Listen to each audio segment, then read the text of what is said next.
जियो financial अब mutual fund का licence के लिए अप्लाई कर रहा है मयूरेश। जियो फाइनेंशियल डिसरप्ट करना चाहता है और एक ऐसे समय में जब वाकई में अवेयरनेस बढ़ गई है रिटेल इन्वेस्टर में।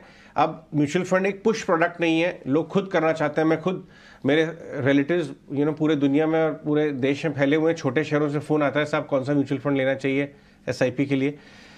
अगर इन्होंने वाकई में लो कॉस्ट म्यूचुअल फंड 5-10 पैसा एंट्री पॉइंट और ट्रेल कमीशन वाले लॉन्च किए, तो क्या एक बड़ी बाढ़ आ सकती है एसआईपी की?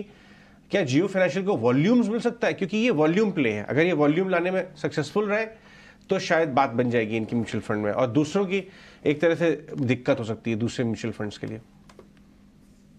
So, Ajay ji, I think Reliance has always been known to be a disruptor. जो भी फील्ड या सेगमेंट में वो जाते हैं, और इसलिए आई थिंक जो जियो फाइनेंशियल्स की एक स्ट्रैटेजी या रणनीति हो सकती है, this can be in the direction that you are probably speaking about. Obviously I think जो हम सुन रहे हैं कि जो टेक इनेबल्ड प्लेटफॉर्म ये एक एफिशिएंटली बिल्ड कर देंगे, that will be a very very cost efficient platform from a management perspective. तो आई थिंक जो कॉस्ट ऑप्टिमाइजेशन होगा बिजनेस मॉडल को लेके, ये डे वन से स्टार्ट हो जाएगा।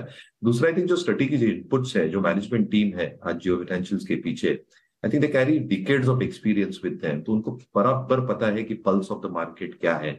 And as you rightly pointed out, mutual funds is no longer a push product now. I think एक ऑटोमेटिक रिस्पॉन्स आ गया है।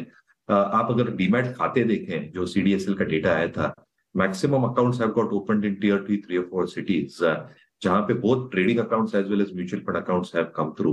इसलिए I think with the aid of technology जो अच्छी खासी स्प्रेड हो चुकी है भारतवर्ष में, और अगर ये एफिशिएंटली टेक प्लेटफॉर्म बिल्ड करते हैं with a very very minimal cost at their head as an overhead, I think push करना बहुत मुश्किल बात नहीं होगी, और वॉल्यूम्स इकट्ठा करना बहुत बड़ी बात नहीं होगी as we improve and go ahead into the next few years.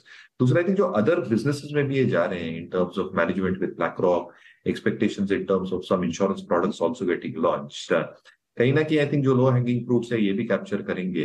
And as they significantly ramp up their volume share, कहीं ना कहीं I think in the coming few quarters वो आंकड़ों में भी दर्शाया जाएगा। तो I think no two ways about it, जिनके पास है बिल्कुल ले लेना चाहिए।